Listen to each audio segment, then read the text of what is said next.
The United States says it's offered Russia a deal aimed at freeing the American basketball star Brittney Griner and a former U.S. Marine, Paul Whelan. Secretary of State Antony Blinken says that he plans to discuss the matter in a phone call with his Russian counterpart, Sergey Lavrov. Now, this would be the first such contact since Russia's invasion of Ukraine.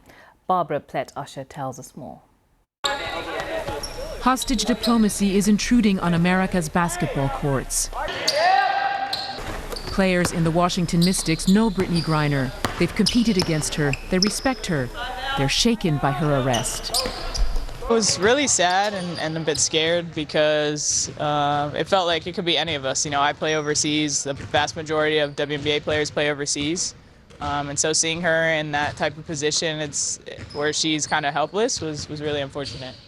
Griner pled guilty to a drug-related charge, but says she didn't intend to break the law. The U.S. claims she's been wrongfully detained, which Russia denies. But now, in a rare move, the State Department has gone public about an offer to win her release and that of another American, Paul Whelan.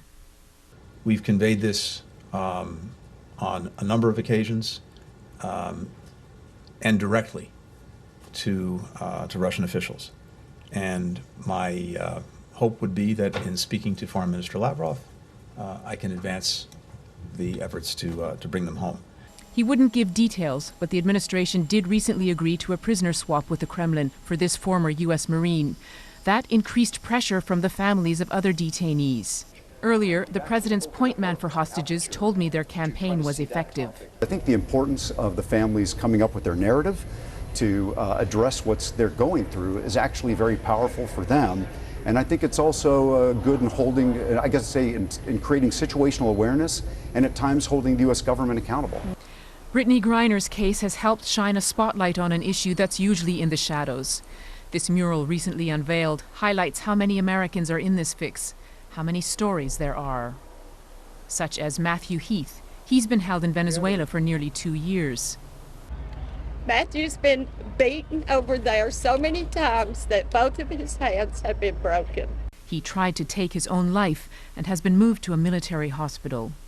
My son is not going to survive if our government does not get him home. I don't know how much more he can endure. The return of any detainee would bring hope to others, but not dispel their desperate, agonizing uncertainty. Barbara Plett-Usher, BBC News, Washington.